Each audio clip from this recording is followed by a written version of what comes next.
শ্রীনগরে যমজ দুটি শিশু হত্যার রহস্য অবশেষে উন্মোচিত হয়েছে। অন্য কেউ নয়, নিজের জন্মদাতা মা বাড়ির পাশে পুকুরে ফেলে হত্যা করেছে মাত্র ৬ মাসের শিশুদের। এ ঘটনা প্রথমে অন্যদিকে মোড় নিলেও মা শান্তা বেগমের স্বীকারোক্তিমূলক জবানবন্দিতে বেরিয়ে আসছে চাঞ্চল্যকর তথ্য।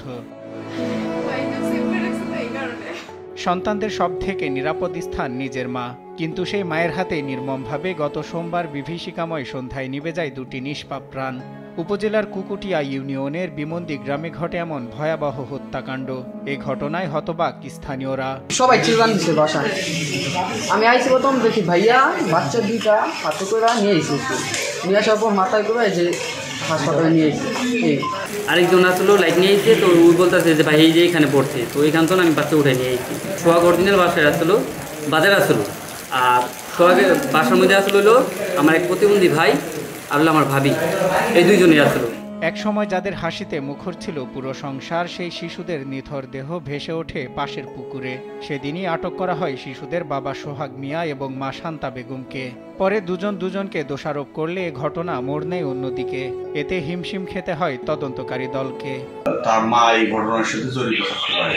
তাৎক্ষণিক টিম পাঠে এবং আমি নিজেও সেখানে যাই, ঘটনাস্থল পরিদর্শন করি এবং হাসপাতালে এলাকাবাসীর যেটা ধারণা বা তাদের যেটা সন্দেহ যে এই ঘটনার সাথে তার বাবা এবং মা দুজনই জড়িত, আমরা তাৎক্ষণিক বাবা মাকে জিজ্ঞাসাবাদের জন্য নিয়ে আসছি। অদ্যাবধি তারা আমার থানায় আছে, জিজ্ঞাসাবাদ চলতেছে। অবশেষে সেই শান্তা বেগমের চূড়ান্ত বক্তব্যের রহস্য অবসান হলো। অন্য কেউ নয়, নিজেই নিজের সন্তানকে হত্যা করেছে। পরিবারের দীর্ঘদিনের দারিদ্রতা, কলহ, মানসিক অস্থিরতা সহ গভীর হতাশা থেকে শান্তি পেতেই এমন ভয়ঙ্কর সিদ্ধান্ত নিয়েছিলেন তিনি। সিজার হয় এদিনকে অনেক কুলে দেওয়া হয়েছিল, ওই কুলে নিব না, ওই মেয়ে সন্তান পছন্দই করে না, আমার মায়ের সন্তান পছন্দ না। ভালো কথা, পছন্দ না। 2 মাস পর ওদের বাসায় দিয়েছি আমরা। 2 মাস পরে ওই কী করছে, গলার ভিতরে টিম মারছিল, মুখের ভিতরে যেটা দোষ গলার ভিতরে টিম মারছিল, পরে ওই মেয়ের গলার ডিল হয়ে গেছে। ডিল হওয়ার পরে আমরা আবার মেয়ে নিয়ে গেছি। ওটা আমাদের কাছে প্রুফ আছে এবং ছবি আছে আমাদের কাছে। আমার বোন খুব সরল সোজা, যে মানে কিছু যে বলবে এরকম একটা খুব অন্য টাইপের, যে আসে না, যে খুব অন্য টাইপের। আমার বোনের সামনেও সব এগুলো ঘটনা হয়েছে, কিন্তু ও যে মানে বলতে পারো হয়তো আতঙ্কিত, যে তার সামনে 2টা সন্তান, মানে তার সামনে 2টা সন্তান সে নিজ চোখেই দেখছে মারতে।